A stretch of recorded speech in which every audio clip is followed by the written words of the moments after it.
I sat in the corner café, my unsweetened black coffee cooling in front of me, when my daughter set her phone down on the table, leaned in close, and said very softly, very calmly, "This is only for the week, Dad. If you don't sign, I'll file for guardianship over Mom, say that you're controlling the finances, that you're no longer mentally sound, and I'll force both of you to sign in order to protect the family. This whole city will believe me, because they always believe the child who knows when to cry better than the father who has been silent for too long." I saw my own face reflected in the cafe window, just a man who had been chosen by his own flesh and blood as an obstacle to be removed, with words that sounded deeply moral. And in that very moment, I understood. This was no longer a family matter, but a takeover disguised as care. If you have ever been threatened, not with violence, but with honor, ever been pressured to sign in silence to keep the peace, leave a mark. And tell me where you are hearing this story from. And if you want to stay with stories where justice does not need to shout, yet still stands upright, I would value a subscription from you. I went home as the sky shifted into a late gray, a kind of light that was not quite evening, not yet night. A long day closed with heavy steps on the wooden porch. I had once chosen the grain for myself, measured the rise myself. The familiar mix of old paint and dry pine greeted me as always, but something else slipped in, thin and cold, making my breath catch the moment my hand touched the doorknob. Crying. Not the kind of sound that bursts out when someone is in pain. It was not loud, nor was it a sobbing sound. It was compressed, as if crushed behind the rib cage, coming out in broken, hoarse, shallow bursts, like wind trapped between two walls, trying to squeeze through a gap too narrow. I froze for a second, the second people call an alarm instinct. Then I pushed the door open. The living room was just bright enough. A table lamp was on with a yellow light sliding along the bookshelf. Helen sat on the sofa, her back curled inward, both arms wrapped tightly around herself like a reflexive lock. My wife's face was so pale that the familiar lines suddenly looked sharp. Her eyes were open but empty, as if staring through everything in front of her. "Helen!" I called, just one word, but my throat dried out as it left me. She stirred, tried to stand. Her knees buckled. A trembling hand grasped at the air. Her lips moved, but no sound came. I dropped my briefcase to the floor, knelt in front of her, and put my hand on her shoulder. Cold, colder than usual. My heartbeat quickened, not from fear, but from an intuition I couldn't yet name, the kind of feeling my profession had taught me to trust. I have lived with Helen for nearly 40 years. I know every habit, every way she breathes when she is anxious, every wrinkle that appears when she is sad. But I had never seen her like this. No tears, no complaints. Only fear pressed so tight there was no way out. I was about to ask when hurried footsteps came from the hallway. Clara appeared, phone in hand, her hair tied back hastily. She stopped at exactly the right distance to see us, then exhaled, quick and steady, as if she had practiced it. "Dad," Clara said, her voice a notch lower than usual. When I arrived, Mom was already like this. I don't know what happened. The way she spoke was smooth, coherent, without a stumble. Each word sat perfectly in place, like a paragraph revised many times. I didn't answer right away. I reached for the glass of water on the table and placed it in Helen's hand. She tried to hold it, but the glass trembled. I steadied it and brought it to her lips. She took a small sip, then started shaking again. "What happened?" I asked Clara, without looking at her. "I came to visit Mom," she continued, her tone even, like a report. "I went into the kitchen and saw her crying. I asked, but she didn't say anything. I thought maybe she was tired." She finished and fell silent. That silence was placed perfectly, like a period at the end of a sentence. I looked up for the first time. Clara's eyes avoided mine very quickly, just for a moment, then turned away. A small detail, so small that if I weren't used to reading what deviates from the drawing, I might have missed it. "Helen!" I called again, lower this time. Look at me! She blinked. Her gaze touched me, then slid aside and stopped on Clara.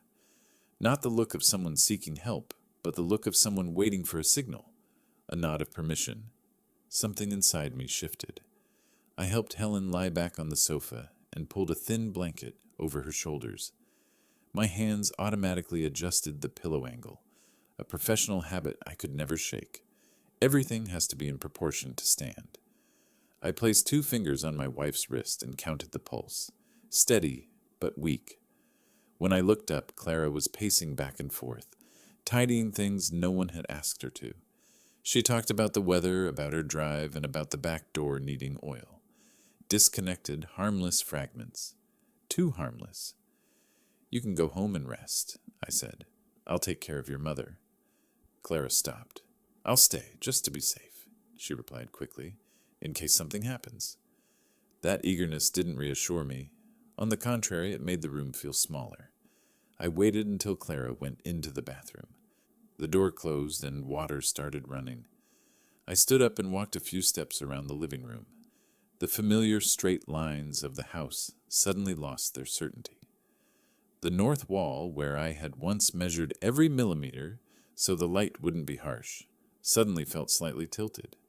Not tilted in reality, but tilted in perception. I had designed this house. I remembered every drawing, every calculation. It couldn't be off. But in that moment, for the first time, it no longer felt in proportion. I went back to the sofa. Helen lay still, eyes open. I bent down and spoke very slowly, as if afraid of shattering something fragile between us. What are you afraid of? Her lips trembled. A sound slipped out, very small, like thin glass touching. I am afraid. That was all. No name, no reason. A single bare word, but heavy as wet concrete. The bathroom door opened. Clara stepped out, drying her hands with a faint smile. I straightened up. In that brief moment, Helen turned her face away. Her eyes avoided Clara, then tucked themselves into the space between 2 pillows, as if searching for a place no one could see. I followed that gaze, and for the first time in my life, I understood that some houses collapse, not because the foundation is weak, but because the people inside have learned to stay silent for far too long. Clara moved back in on a morning that seemed harmless enough.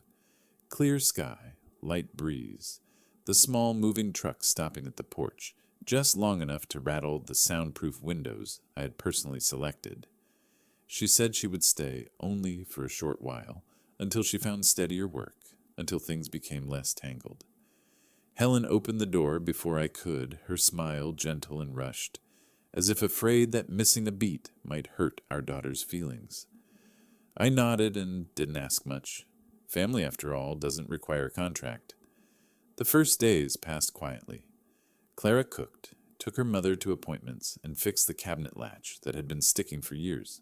Small, tidy acts, the kind that make people exhale in relief. I told myself I was witnessing something right. A child returning home, the house fuller, the kitchen warmer. A drawing I had thought complete, now receiving its final stroke. Then the routine began to change, gradually without noise.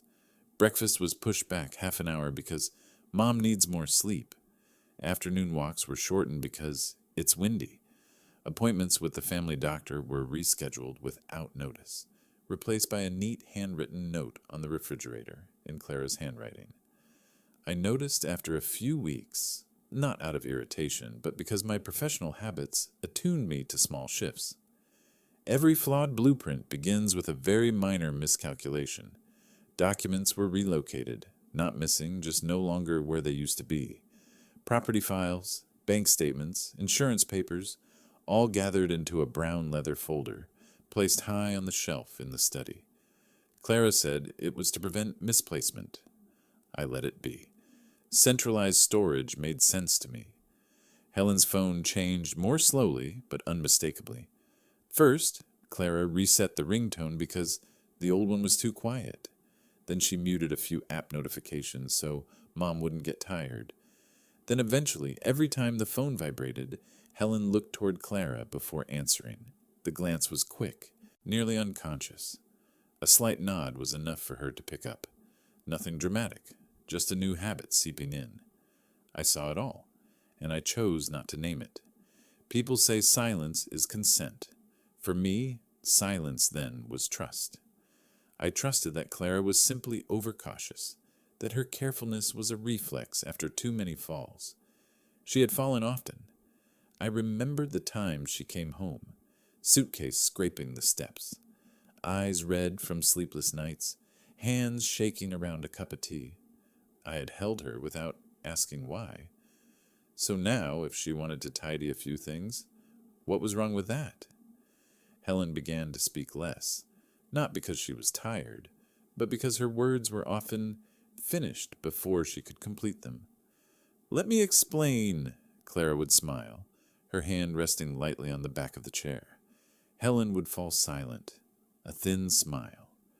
I noticed a new crease at the corner of my wife's mouth, not a wrinkle of age, but a mark of hesitation. One evening I asked Helen if she wanted to step onto the porch for some air. She looked at me, then turned to Clara. "What do you think?" she asked. The question hung in the air, so light it almost didn't exist. Clara answered quickly, saying it was cold, maybe another day. Helen nodded. I said nothing. Part of me bristled. The rest hurried to extinguish the feeling. I had taught students that intuition must be verified by data. Family, I told myself, is not a structure. Don't overmeasure it. But some days the house seemed to close in earlier, the back door locked before dinner, curtains drawn by late afternoon. I asked. Clara said it was for security. I nodded. My profession taught me the value of safety. Only when safety became confinement, I couldn't tell. Helen began asking Clara's opinion on trivial matters, moving a vase, calling a repairman, even choosing clothes. I watched my wife stand before the closet, hand touching two shirts, then turned to her daughter. Which one? A small question, but one threaded with something invisible and tight. I stood behind them, not intervening. I was afraid of breaking the fragile balance we had, afraid of overreacting, of turning a good intention into conflict. Once, Helen called me into the bedroom, speaking so softly I had to lean in. "I feel a bit stifled," she said. I asked why. She shook her head, smiled weakly, and said she was just tired. I believed her. I always trusted tidy explanations. They resemble clean numbers on a blueprint, rounded, comforting. Then one afternoon I came home early. Clara wasn't there. Helen sat at the dining table, staring at a sheet of paper before her. I asked what she was doing. She startled, folded the paper quickly. I didn't see the contents, only the signature at the bottom. Helen's signature slightly slanted, the ink line more unsteady than usual. I asked. She said it was just miscellaneous paperwork that Clara had asked her to sign. I didn't press. I didn't want to frighten her. That night, when Clara returned, I asked about the papers. She smiled and said they were just confirmation forms, nothing to worry about. Her voice was light, her eyes unblinking. I nodded. I was accustomed to letting things pass when there was no evidence. My profession taught me that premature conclusions are serious errors. But that night, I heard whispering from the living room. No words, just sound forced, low. When I reached the hallway, it stopped. Helen lay on the sofa, facing the pillow. I sat beside her. "What's wrong?" I asked. She didn't answer at once. After a moment, she pulled my hand closer, as if afraid someone might hear. "I'm afraid," Helen said, very softly. So soft, I had to lean in to catch it. I was about to ask more when a door opened. She released my hand immediately and turned her face away. Helen's eyes slid past me, then shifted elsewhere, to where Clara was standing. Not a look for help, but a look of avoidance. I stood there looking at the two women I loved in two different ways. In that moment, I understood that some seeds of control don't need shouting to grow. They only need patience and a house that knows how to stay silent. And I, who had believed every structure could be mastered by reason, asked myself for the first time whether I had overlooked a margin of error far too large. I noticed the bruise on a perfectly ordinary morning, the way abnormal things tend to reveal themselves, quietly and without asking permission. Helen was standing by the sink, turning to reach for the towel hanging behind her. The sleeve of her sweater slid up just enough for the light to catch her left wrist. Just a moment. Enough. The purplish-gray stain spread like ink in water, uneven at the edges, darker at the center. Not an accidental bump. I had seen enough marks on construction sites to tell the difference between an accident and applied force. This one bore the shape of a grip, not a scrape. I didn't speak right away. I stayed still, letting the image imprint itself again, like double-checking a cut line on a blueprint before correcting it. "Helen," I said, my voice lower than usual. "Your arm—" She startled and pulled the sleeve down, almost reflexively. "Oh," she said, not looking at me. "I must have hit the table edge yesterday." The answer came half a beat late. Not late enough to expose itself, but late enough for me to hear the gap between the words. I hadn't had time to ask more when Clara appeared in the kitchen doorway, as if she had already been standing there. "That's right, Dad," Clara said immediately without being prompted. "Mom trips a lot. Yesterday I saw her bump into the corner of the table. She just forgot." The way she spoke was quick and neat, placing the period sooner than necessary, like someone rushing to shut a door before a draft gets in. I looked at Clara. Her expression held its calm, but her fingers were laced together too tightly. A small detail, another small detail. I turned back to Helen. "Does it hurt?" I asked slowly. She shook her head, very slightly. "It's fine." I didn't argue. I poured coffee and set it on the table, listening to the spoon tap against the porcelain. Everything went on as if nothing had happened. But inside me, a crack had formed. Not large, not enough to collapse anything, but unmistakable. By noon, when Clara went out to buy groceries, I returned to the kitchen. Helen was folding towels. I waited until she finished, then spoke. "Helen, look at me." She looked up. I pointed at her wrist. "That doesn't look like a bump." She was silent. This silence was different from the others.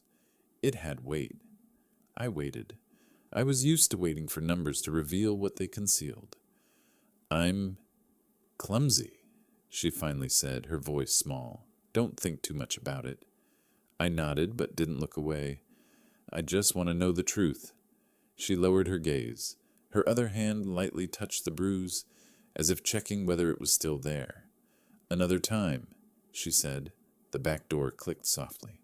Clara returned earlier than I had expected. I straightened. In a very brief moment, Helen's eyes slid past me and stopped on Clara, quick as a blink. Not a look seeking protection, but a look of self-reminder. That night, after dinner, I cleared the table. Clara took the trash outside. I pulled out a chair and sat across from Helen. "I'll ask directly," I said without circling. "Did someone hurt you?" She opened her mouth, then closed it. Exhaled. "No," she said. I hadn't yet spoken when Clara came back in, still holding the trash bag. "What are you asking about?" she asked lightly. "I'm asking Mom about the bruise," I said, looking straight ahead. Clara froze. Just half a second. Then she smiled. "You're worrying too much again, Dad. Mom's weak these days. I told you already." Half a second was enough. For others, maybe not. For me, someone who had measured the gaps between load-bearing columns, half a second was the sign of a calculation rounded too hastily. I looked at Clara longer. For the first time, I didn't step back. "Clara," I said, "I'm asking your mother." She blinked. "I'm just explaining." "I don't need it," I replied. The room fell silent. Helen sat between us, both hands on her lap. Fingers curled inward. I saw her left wrist tremble slightly. I lowered my voice. "You can tell me the truth." Helen looked up. Her lips moved. Then she shook her head. "Don't," she whispered, almost soundless. An old memory surfaced without warning. Clara as a child, sitting at this same table, gripping a pen too large for her fingers. I placed my hand over hers, guiding each stroke. "Slowly," I said. "Don't be afraid. A signature is how you take responsibility for what you write. Clara smiled, trying to follow. The ink lines were shaky, but they were hers. I had been proud. Seeing that first full signature, that image overlaid the present like two panes of glass pressed together. Back then, Clara's hand shook while learning to sign her name in freedom. Now, on Helen's wrist, there was no longer the ink of consent, only the bruise of a force that required no signature. I stood up without saying more. I knew I didn't yet have enough to conclude, but I also knew I no longer had enough to believe the way I once had. Trust, once cracked, doesn't need a hard blow to shatter. It only needs a few more light touches in the right places. Night fell. I lay beside Helen, listening to her breathing. When I gently touched her hand, she flinched, then slowly relaxed. I stared at the ceiling, its familiar straight lines now intersecting at unfamiliar angles. In the dark, I understood that some marks are hidden very carefully, not under clothing, but beneath the haste of explanations. And from that moment on, I knew I was standing before a structure that had already begun to lose its bonds. Night fell very slowly. The house was so quiet, I could clearly hear the second hand in my study ticking through each small increment. Helen was asleep, her breathing steady but shallow. I stayed up alone, turning on the white desk lamp, the kind of light that flatters nothing, only enough to see the truth. Some questions should not be asked in daylight. They need darkness to take shape. The camera system had been installed many years earlier, when the neighborhood was still sparse. I remembered clearly the day I chose the positions. The angles had to cover the entryway completely. No blind spots. The wiring routed neatly so it wouldn't show. I opened the monitor and logged in, each frame appearing familiar, like cross-sections of an old structure. Everything looked normal. Too normal. I dragged the timeline back to the afternoon. The footage played smoothly, then stalled. A gap appeared. Not static, not distortion, just white. I looked closely at the numbers in the corner of the screen. 38 minutes. No more, no less. A stretch of time cut cleanly, straight as a knife line. I scrubbed forward and backward. Before that, the main camera showed Helen walking from the living room into the kitchen, her steps slow, one hand lightly bracing against the counter. Afterward, the image resumed with Clara standing at the sink, her back to the lens, wiping down the countertop. No loud noises, no flicker. Just the exact middle is missing. In my line of work, when a gap appears without a technical cause, it is no longer an error. It is a decision. I switched to the secondary camera in the back hallway, the old unit with low resolution, mounted at an awkward angle because there had been no better spot. I had once planned to replace it, then left it because it wasn't really needed. The image loaded more slowly, and the colors washed out. But it ran, continuously. The frame showed the kitchen from a slanted angle. Helen entered, one hand resting on the counter as if searching for support.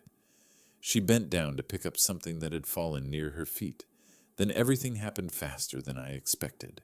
A slip, a stagger. Her body pitched forward, knees buckling, shoulder hitting the floor. No one else was in the frame at that moment. I held my gaze on that instant, longer than necessary, as if waiting for something that should have appeared, a second hand, a familiar reflex of someone nearby. But the frame stayed empty. A few seconds later, Clara entered from the right, holding a glass of water. She stopped. She did not run. She did not kneel immediately. She stood still, looking down. That moment lasted longer than a single breath, long enough for anyone who still retained a child's reflex to step forward. But Clara did not.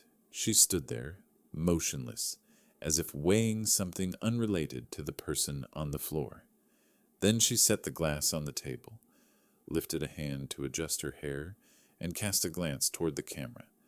Not the main one, but the secondary unit, where shadow dulled the angle. That glance sent a chill up my spine. It was not unconscious. It was the look of someone who knows they are being watched. Then she turned and left the kitchen. The frame was empty again. Helen lay there, one arm moving slightly. A small movement, but enough to say she was still conscious. And Clara had seen that.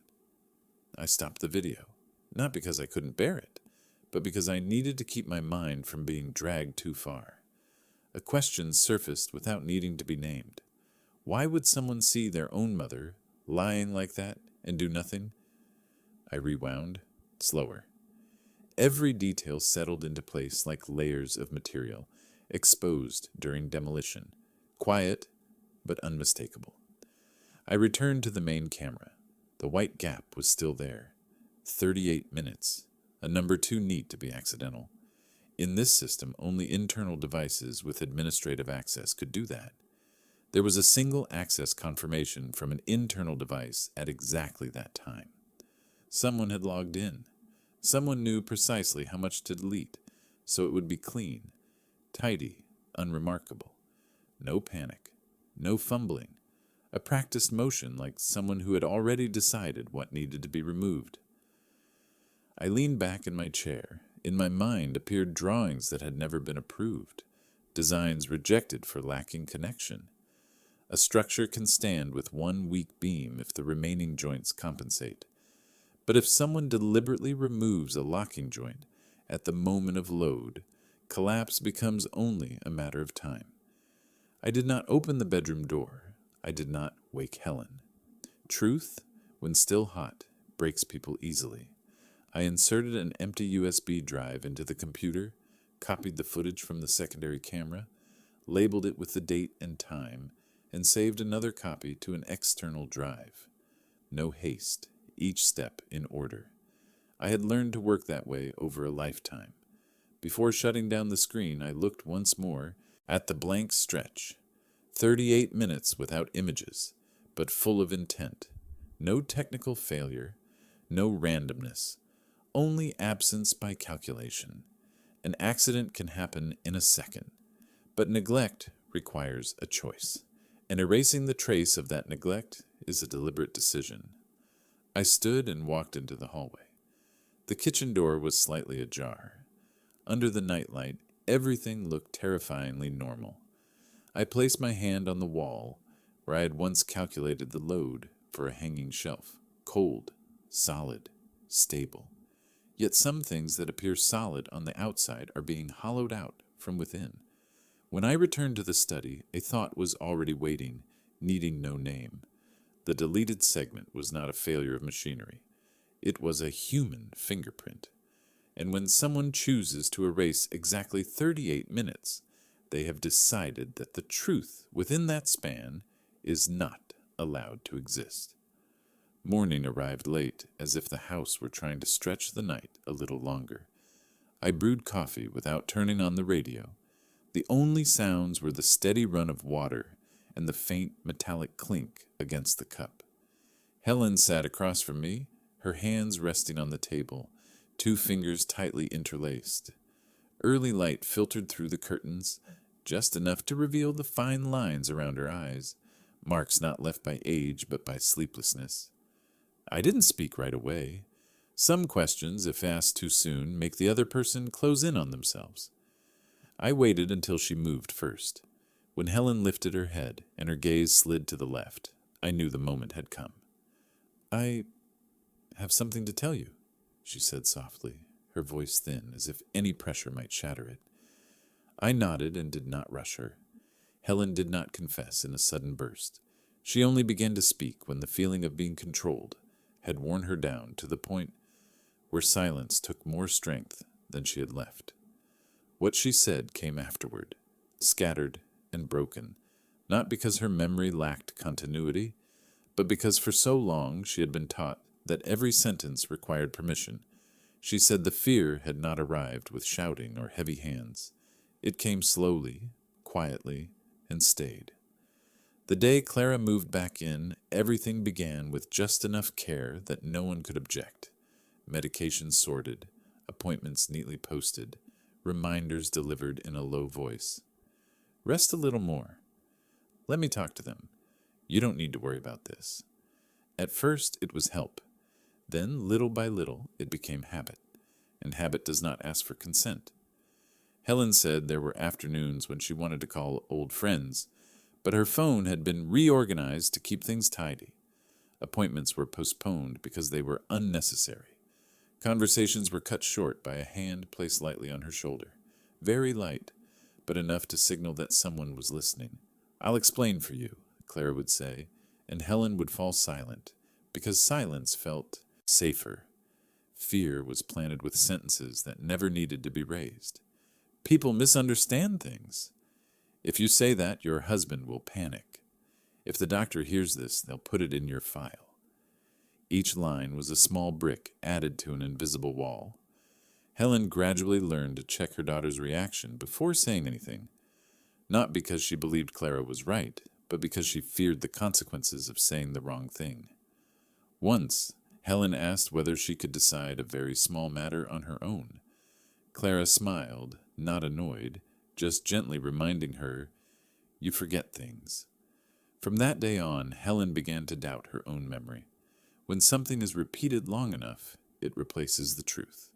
And when truth is replaced, the weaker person shrinks inward to avoid being labeled a problem. The papers appeared in ways that never felt like coercion. They came when she was tired or still dizzy after a fall. "Just sign so it's done," Claire would say, "so it won't be a hassle."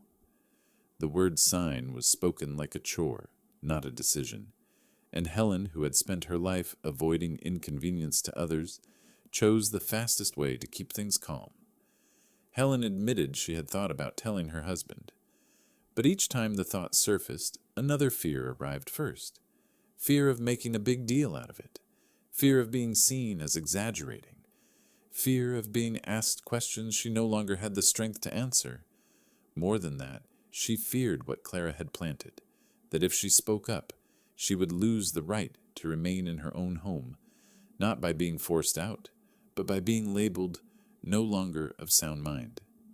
Silence for Helen was not surrender. It was a survival strategy in a house where the rules had changed. She learned to avoid eye contact, to choose when to speak, and to stop before her words went too far. She knew her daughter was building a replacement narrative, one where every decision was dressed up as care. And once that story was believed, the truth would have nowhere left to stand. When Helen reached this point, she did not cry. She only sighed, like someone finally setting down a burden carried for too long. "I wasn't silent because I was weak," she said. "I was silent because I was afraid." And that fear, fed day by day, had already prepared the ground for the signatures that came later. Signatures no longer born of will, but of avoidance, because what it revealed was not a single act, but a mechanism. When fear is legitimized through gentle language, people will step back on their own before they are ever pushed. And from that moment on, every act of coercion that follows is simply the next step in a plan that was planted very early. Helen took a long breath, then placed both hands flat on the tabletop, as if she needed a solid surface to brace herself. "For the past few weeks," she began, "Clara's been bringing me papers to sign. She said they were bank forms, then house, papers. When I asked, she said you already knew." I kept my face still, a reflex learned over many years of meetings. Never reveal it when you hear what you already sensed was coming. "She brought thin stacks," Helen continued, "with the signature spots already marked. I didn't read everything. Too much text. My eyes aren't good lately." She stood right there. Rushed me. She paused, her throat tightening slightly. I saw her hands tremble, very faintly, like steel wire vibrating after being held under tension too long. "Yesterday," Helen went on, "wasn't like the other times." She swallowed. "Yesterday was a power of attorney. She talked for a long time. I don't remember all of it. But there was the word power. She said it was just temporary, for convenience." She didn't look at me when she said it. She stared down at the table, where sunlight fell in a narrow strip. "Yesterday, it was a power of attorney. She called it POA. she repeated, like reciting something she'd been forced to memorize. I set my coffee cup down. The sound against the wood was small, but in my head it rang clearly. POA. A compact term, but powerful enough to lift an entire house off its foundation if placed wrong. When did you sign? I asked. In the kitchen, Helen said. After the fall. She hesitated. I was still dizzy. She said to sign quickly so she could go to the bank. I was afraid of bothering you. She said if I didn't sign, everything would get complicated. I heard clearly the words, afraid and complicated. Not a vague fear, but one planted steadily, long enough to take root. Do you have a copy? I asked. Helen shook her head. She took everything, put it in her bag. I didn't ask more. I stood up and opened the file drawer by the kitchen, the place where I kept old documents, a habit from my sight days. The drawer was emptier than usual. Some familiar folders were gone, things only someone who knew exactly where I kept them could find. I went back to the table. Helen looked at me, her eyes unsteady, like someone realizing they were standing on ground that no longer belonged to them. Clara is in trouble, Helen added, her voice lower. She's in debt. A lot. I heard her on the phone last night, saying she was about to lose her house. The bank's pressing. She cried. I recalled scattered fragments, rushed trips, calls taken on the porch, unusual urgency whenever paperwork came up. The pieces began to fit. I feel sorry for her, Helen said, almost defensively. I thought if I could help somehow I should. I didn't deny it. I just looked at her for a long time. Loving your child isn't wrong, but when that love is used as leverage, it stops being affection and becomes a tool. I pulled out a chair and sat down. Listen to me, I said slowly. From now on, you don't sign anything else. You don't read it. You don't listen to explanations. You don't argue. Helen nodded, but I could still see the aftershock in her eyes. The habit of obedience hadn't faded yet. And you? She asked. I was silent for a few seconds, and then answered against my instinct. I'll act like I don't know. Helen looked up, surprised. Play dumb, I said plainly. Let's see how far she goes. If Clara thinks everything's already in her hands, she'll expose more. I stood and cleared the table. The familiar motions helped keep my head level. In my mind, the map had changed color, from family to structure, from conflict to design. When Clara walked into the kitchen later, her smile was still in place. I returned it, just enough. No interrogation, no obvious vigilance. I saw a flicker of relief cross her face, the look of someone who believes the plan is running smoothly. Helen bent to pour water, avoiding her daughter's eyes. I rested my hand on the back of the chair, standing between them like a temporary crossbeam, not bearing full load yet, but enough to keep the house from collapsing. Inside me, the decision was complete. From this moment on, I was no longer inside a family with cracks. I was inside an intentional design where paperwork replaced force, and I needed to see the entire blueprint before any more signatures appeared. That evening, Clara opened the conversation herself. Not aggressive, not defensive. She chose a softer tone than usual, as if she had carefully weighed every word. Please don't think in negative terms, she said, setting her phone on the table, the screen lighting up with familiar numbers and charts from a banking app.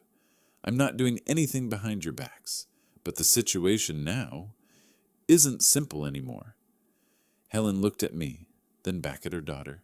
Clara continued slowly, step by step. Banks are tightening reviews a lot lately. One delayed transaction, one missed confirmation, and they can freeze accounts to reassess risk. She emphasized the phrase like it came from a financial bulletin. You both tend to forget your phones, and you rarely check email. If something urgent happens, who's going to handle it? I didn't answer. I let her finish. I'm not asking for ownership, Clara went on, quick but clear. It's just authorization to act on your behalf. Once it's signed, everything runs smoothly. The bank's at ease. You don't get bothered anymore. Helen pressed her lips together. I could see the familiar wavering, the kind born of exhaustion, not trust. I already asked, Clara added, playing her final card. The manager at the bank. He knows me. This is a standard form. Lots of families use it. You just need to come sign once, right there, with a legal staff member present, public, transparent. She turned to me, her look expectant, with just enough pressure to avoid being called coercion. You're an engineer, Clara said. You understand. When things follow procedure, there's nothing to worry about. I nodded, not in agreement, but in keeping with the role I'd chosen. Yeah, I said. Sounds reasonable. Helen turned to look at me, surprised. I placed my hand lightly on hers, a quiet reassurance. So we'll go to the bank tomorrow, Clara concluded. Get it done. Less mess. On the surface, everything looked like a family choosing the most convenient path to solve a problem, but in my head, the pieces were already locked in. When someone presents the justification, the solution, and the public setting all at once, it's no longer a suggestion. It's a script. And I had decided to step into that script. Not to sign, but to see the entire blueprint Clara believed only she held. The next morning, we got into the car. The destination had already been chosen.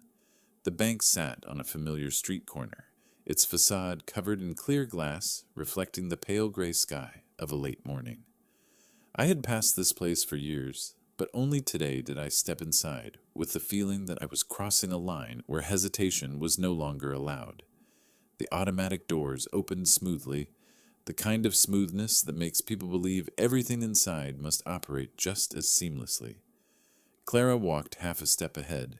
Her stride was compact, her back straight, her bag pressed tight against her hip as if holding an invisible weight. She greeted the receptionist by first name, a smile practiced enough to need no introduction. The manager appeared quickly, shook Clara's hand first, and then turned to Helen and me. The handshake was polite, no more than that. Politeness placed exactly where it belonged. We were led into a small conference room, glass walls looking out onto the main lobby. White light spread evenly, no blind corners. I chose the chair facing the window out of old habit.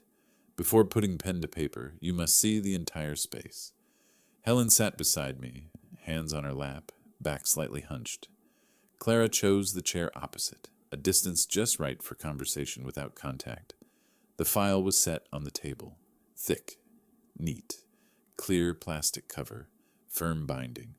On the first page, the bold title read, Total Financial Power of Attorney. I did not look at Helen. I knew she had seen it, and that line alone was enough to make her shoulders draw inward. Clara spoke first. Her voice was smooth, well-paced, as if rehearsed. It's just a full financial power of attorney, temporary, to handle a few banking matters. You don't have to worry. She delivered it like a conclusion already reached. The manager nodded in rhythm. The legal officer beside him uncapped her pen, ready to write. I pulled the file toward me. Give me time, I said, not a request, a statement. I began to read, not skimming, not skipping lines. I read the way I read construction drawings, from title to clauses to appendices to footnotes. Each page was a structural layer. Miss one detail and the whole thing collapses. Clause 1. Access to current and future accounts. Clause 2. Authority to sign, transfer, restructure. Clause 3. Representation before banks, credit institutions, third parties. I stopped at Clause 4. Authority to sell, pledge, mortgage real estate. I read it again, slower. Then turned to the appendix. Asset description, home address, correct numbers, correct parcel. Exactly as on the deed. I heard Helen's breath across the table. Very faint, like wind slipping through a door crack. Clara sat upright, hands interlaced. Her eyes tracked each page I read, impatient but controlled. The manager shifted posture, from leaning back to leaning forward, from smiling to observing. The legal officer looked up once, then down again, her pen completely still. I turned to the last page. signature blocks, names already typed in, only ink missing.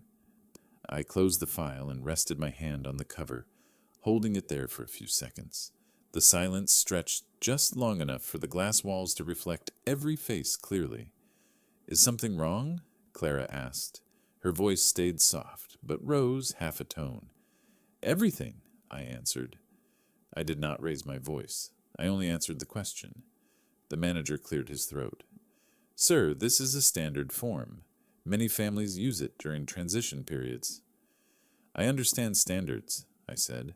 "I also understand load-bearing. A structure can hold when used correctly. Put it in the wrong place, and it destroys the foundation." The legal officer stopped writing. Her eyes stayed on the file. "This document," I continued, "is not for convenience. It transfers full financial and property control to another person. Unconditional, with no clear time limit." Clara tilted her head. "You're making this complicated?" "No," I said.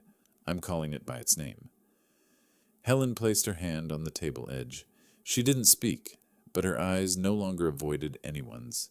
The manager looked at Clara, then at me. "If there are concerns, we can amend." "No need," I said. "We will not sign." The sentence landed on the glass tabletop without an echo, yet it froze every movement. Clara turned to me. For a split second, control slipped from her face, revealing a quick crease between her brows. "You can't do that." "I just did," I replied. Helen took a deep breath. This time she spoke. "I'm not signing either." The legal officer set her pen down. The manager lowered his voice. "Then today's appointment is not finished," I said, unlocking my briefcase. I took out a small object and placed it on the table. A black USB drive, unmarked. It lay there quietly, modest, like a stray screw fallen from a toolbox. I set it exactly in the middle, near no one. The manager frowned. "Sir, what is that?" "Evidence," I said simply, "directly related to why we are not signing." The moment the USB touched the table, I felt the shift in the room. Clara's gaze tightened, the manager sat straighter, and Helen, still silent, no longer curled inward the way she had when we entered.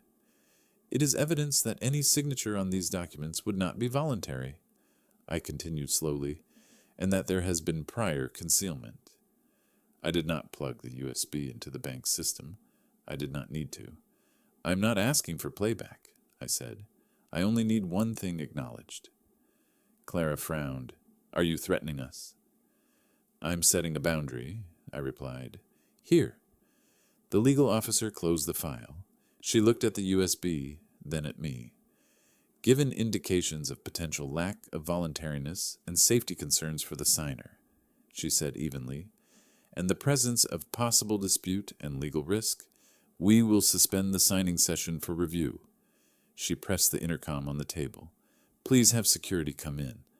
That was the moment I knew I had placed exactly what needed to be placed.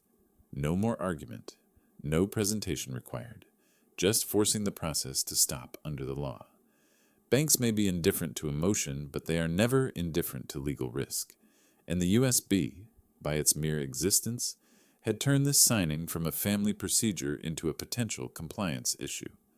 Clara stood abruptly. Her chair slid back with a sharp scrape. "There's no need to make this a big deal," she said quickly. "We're family." "Family doesn't sign without reading," I said, "and family doesn't cover up coercion." 2 security staff appeared at the door. They didn't crowd in. They simply stood there, enough to confirm that control had shifted. Patricia stood up, her voice calm. "This meeting is concluded. Any further communication will proceed through legal channels." Clara looked around, searching for a familiar face, for support. There was none. The glass reflected her expression, for the first time, unscripted. "You'll regret this," she said, her voice faintly shaking. "There are things you regret for doing," I replied, "and things you regret for not doing." I put the USB back into my briefcase and locked it. I did not play it. I did not need to. Its purpose had been fulfilled the moment it was set down, to sever the pressure to sign in silence and force everyone in that glass room to confront the possibility of coercion, concealment, and intent. When we left the glass room, I walked half a step ahead. Helen followed close, her hand gripping mine, the grip steady. Clara remained behind the glass, phone already in hand, eyes tracking the automatic doors as they closed. Outside, the wind was colder. I did not turn back. A boundary had been drawn. From this moment on, everything that followed would no longer happen in kitchens or bedrooms, but under the flat light of glass walls, where intent is forced to stand upright. I knew Clara would come back looking for something, papers, copies, or proof she believed she had missed. That night, the house was not truly quiet. There were no footsteps, no doors opening, but there was a very clear sense that something had shifted from its place of safety. I did not sleep. I sat in my study with the overhead light off, leaving only the secondary monitor glowing dimly, the kind of light that is enough to see but not enough to lie to yourself. The shed at the back of the yard was never a place anyone visited. I used it as a silent archive. Old blueprints already signed off, files not yet needed, a few boxes of tools accumulated over the years. The door was always locked, the light always off. Order existed there because no one had a reason to disturb it, until the remote camera flagged motion. Not an animal, not wind. A human figure appeared at the edge of the frame, moving slowly, avoiding light, familiar with the path. Clara slipped around the trees, crouched low, and opened the side door with the spare key she had once been given, just in case. The door closed behind her so softly it was as if it had never opened. I activated recording remotely. No zoom, no intervention. I let everything unfold exactly as it was.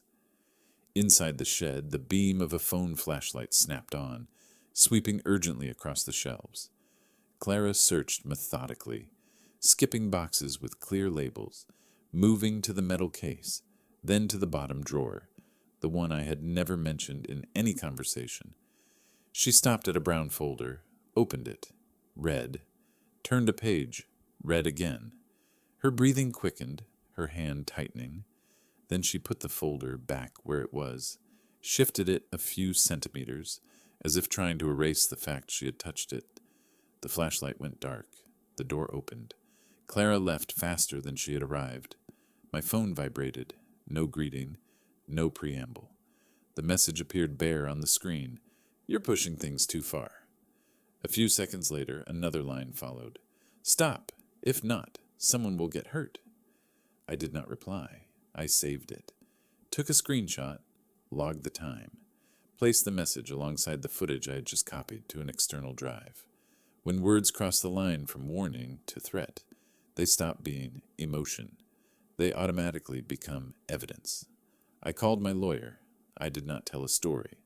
I did not explain at length. I read timestamps, described actions, transferred files. The silence on the other end lasted several beats. The silence of someone assembling pieces in legal order. "You need to file an emergency report tonight for unlawful entry and threat." I did. Sent the clip. Attached the messages. Labeled clearly. Unauthorized entry. Search for documents. Indirect threat. Each line short. No emotion. Only facts. When the confirmation went through, I finally stood up.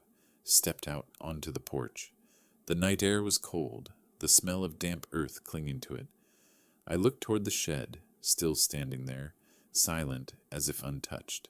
But I knew that from the moment Clara opened that door without permission, this house had changed, its status. There are safety thresholds that do not announce themselves. You only realize them once they are crossed. That night, the boundary of families stopped being shelter. It became an active scene, and I understood clearly. From here on, the next steps would no longer move on my timing, but on the moment the law is required to intervene. I called Clara late in the afternoon, when the sunlight had dropped low enough that softness is easily mistaken for concession. I didn't use heavy words. I said negotiate, a word that makes someone used to control believe the other side is looking for an exit, not setting a trap. No bank, no lawyers, No mom, I said. Just father and daughter. Clara was silent for a beat. Not hesitation, calculation, then agreed. She chose a café near the river pier, where the noise of people and machines was enough to cover low voices, but not private enough to raise suspicion, a familiar choice for someone who believes they are safe. I arrived early, chose a table against the wall with my back to the window, the habit of someone trained to measure risk. Every movement must stay within view. My phone lay face down on the table. In my jacket pocket, a small recorder was already on. In this state, one-party consent is enough. That party was me. I didn't need to say it. I needed Clara to forget that something was listening. Clara arrived a few minutes late, sat down without greeting, placed her bag tight against the chair like something that needed protecting. Her eyes swept the room, then settled when she saw I was alone. Her shoulders dropped just slightly, a small sign, but enough for me to know she believed the balance was tipping her way. What do you want? I want to understand, I said, why things went this far. Clara sipped her coffee, black, because you won't let go. I didn't argue. I stirred my spoon slowly, letting the silence expand. People who are used to control hate silence. They fill it with words. Clara did too. You think you're protecting Mom, she said, but you're making everything worse. Worse how? Time, Clara answered, and money. She leaned in, lowered her voice, the voice of someone about to deliver what they believe is the decisive blow. I have a payment due, not weeks, days. The bank is waiting for signatures. Sign today and everything stops. If we don't sign? Monday the asset processing file opens, she said quickly, like reciting a memorized schedule. The house goes into collateral review. I didn't ask more. I let silence do its work. Clara thought I was retreating. She pressed harder. I've prepared a backup, she said. Emergency guardianship. I looked up. For Mom? Yes, Clara nodded. The fall, medical records, and you, interfering with treatment decisions. Her phrasing was so smooth it revealed prior rehearsal. Once the court accepts it, you won't have any authority left to stop it. I'll lose my rights? You'll lose time, Clara corrected, and time is what you don't have. I set the spoon down. The metal against porcelain was dry and precise, a period in the conversation. What about reputation? Clara shrugged. I don't want to make the family look bad. But if necessary, a financial abuse report works too. The right story at the right time, and people believe. The silence between us grew heavy. Clara believed she had pushed me to the edge. She delivered the closing line without emphasis, because she truly believed it. The weak always lose. I looked down at my cold coffee. The recorder kept working. You call this negotiation, Clara continued, but really you're just delaying. Sign the papers and it's done. I handle the debt. Mom gets peace. You keep your dignity. Peace for who? I asked. For everyone, she said quickly, then lower. And for you. I stood up. I need the restroom. 1 minute.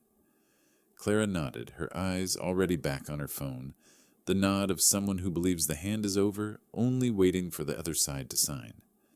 I stepped out the side entrance and gave a slight nod to someone standing just out of view. At the other end of the street, 2 officers were waiting in a car. I had filed the emergency report the night before. They said they would come if Clara pushed herself 1 step further. I returned to the table and sat down as if nothing had changed. Almost done, I said, not reassurance, but a signal that the moment had arrived. Then sign, Clara said. I shook my head. I'm not signing.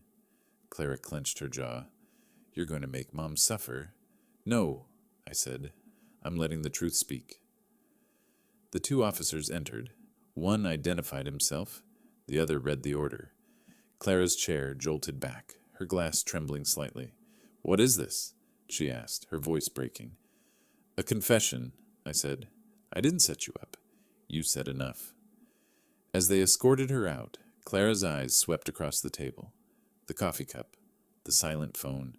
She understood, just barely in time. I stayed seated, unmoving. The recorder ran for a few more seconds, then clicked off. Outside the glass, the river lay flat and merciless. The trap didn't need a snare. It only needed silence and someone who believed they were stronger than the truth. The door opened without haste. Clara stepped out first, her posture still straight, shoulders not slumped, as if everything were merely an exchange left unfinished. 2 officers followed at the proper distance. No rushing, no pulling, just order being placed where it belonged.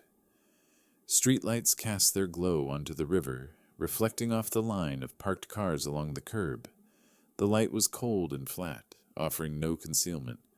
At the end of the block, a vehicle slowed to a stop. On a second-floor balcony, someone cracked a door open. Security. Cameras began to blink red. Everything was being seen. When the handcuffs closed, the metallic click was very soft. Not loud enough to draw attention, but enough to end every story that had already been prepared. Clara turned her head instinctively, searching for a familiar gaze. There was none. Only lenses set at eye level, unblinking. "What is this about?" she asked, her voice steady. "Please cooperate," an officer replied. "You are being detained." I stepped back half a pace. I did not intervene. There are moments when the right things to let the light do its work. Not to humiliate, but to leave no room for distortion later. The trunk was opened. A sealed evidence bag was placed on top. Inside were things no longer tied to emotion. Memory cards, data copies, access logs, timestamps. Each item was read aloud, numbered, and recorded. They sealed them, logged the codes, and signed off right there. Under the streetlights, under the cameras, in front of the onlookers, Clara watched, quickly, carefully. I knew she understood. From this moment on, the story no longer lived in anyone's mouth. It lived in a file. "You've gone too far," she said quietly, as if searching for a way back. "I haven't moved," I replied. "The law has." A neighbor rolled down a car window. Another phone was raised. A flash fired and went dark. No one spoke loudly. There was only the quiet acknowledgement of a community when something is finally called by its proper name. As they guided her toward the vehicle, Clara hesitated for a single breath. No resistance. Just the final moment of someone accustomed to control, realizing that control cannot survive under light. The car door closed with a dull, clean sound. The rotating lights reflected once more across the water, then shut off. The street slowly returned to its usual rhythm. Balcony doors closed, cameras lowered, but the order had changed. One officer turned to me, his voice procedural. "We'll be in touch." I nodded. Nothing more. I stood still for a few seconds longer, long enough to understand what had just happened. Justice does not need to shout. It only needs to appear where no one can later claim they did not see it. Then I turned away. Behind me, the light had finished its work. Ahead, the road was still long, but from here on, every step would leave a trace, and that trace had already been recorded. 3 months later, we finally stepped into the courtroom, a room that felt flat and neutral, like a tabletop laid out to hold the truth, neither warm nor cold, lit with a kind of light meant to make everything visible without emotion.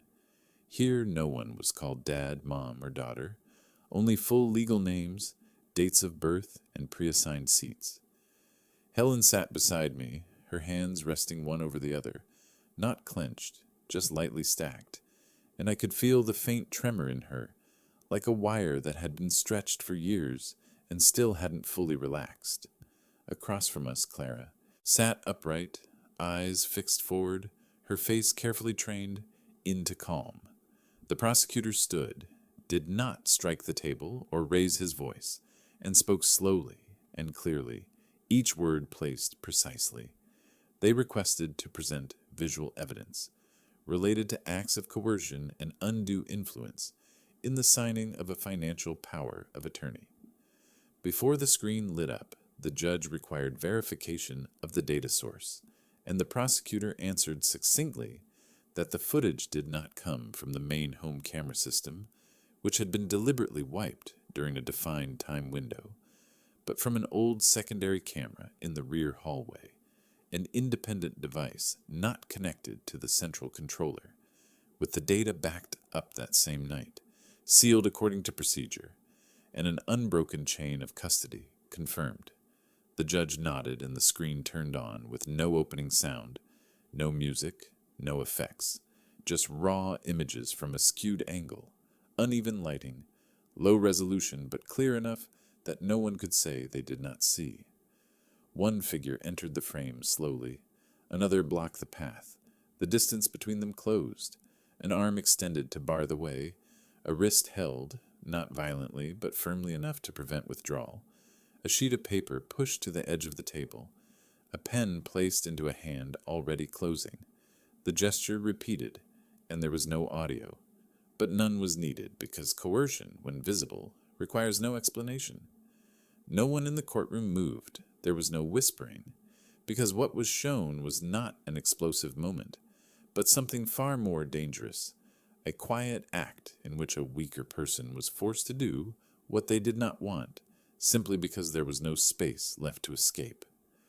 Helen gently closed her eyes. I did not turn to her, because I knew she was still there and no longer alone in bearing that moment. Defense counsel rose and spoke quickly about financial pressure, family misunderstanding, intentions to help, language smooth and familiar, the same language once used outside this room, until the judge raised her hand, not high, not forcefully, but enough to stop him. She said evenly that the issue was not claimed intent, but undue influence, the domination that strips away free choice, and coercion, the act of forcing shown through concrete behavior.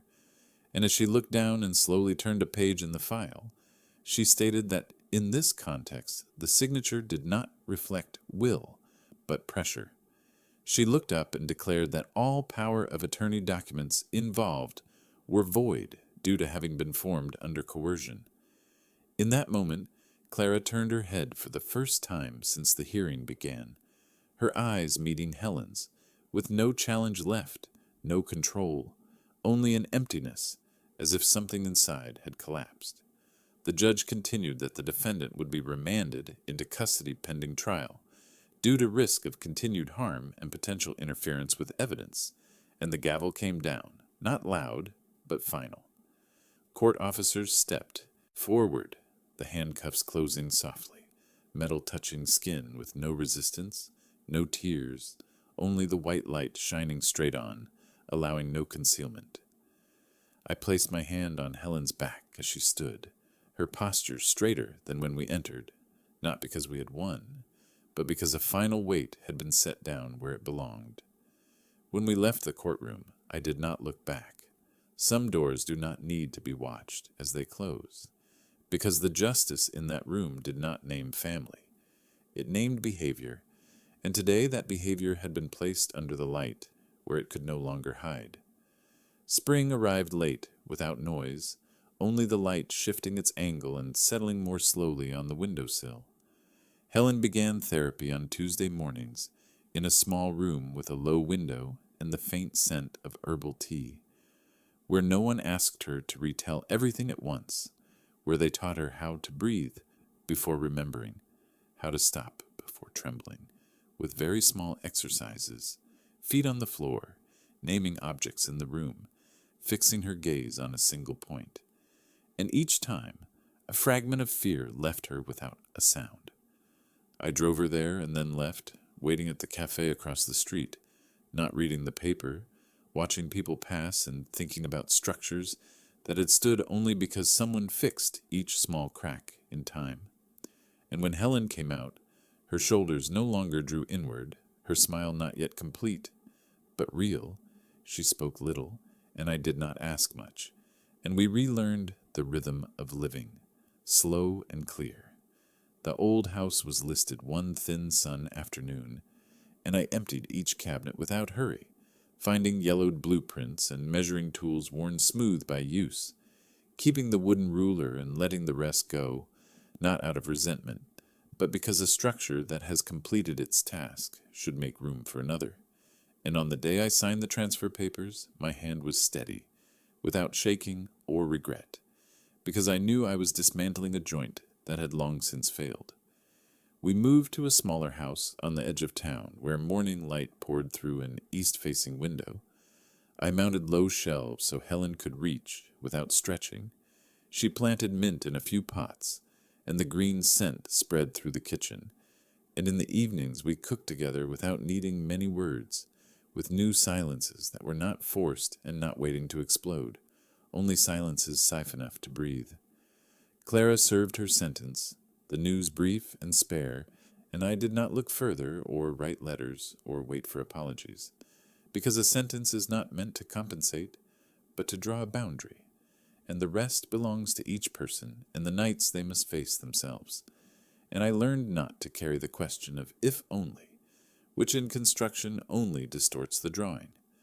Helen continued therapy, some days tired and some days able to recount a piece of memory without crying, and we marked very small gains, a morning walk around the block on her own, a call she dared to make to an old friend, while I adjusted the stair handrail a little lower, not out of fear but respect for the pace of recovery.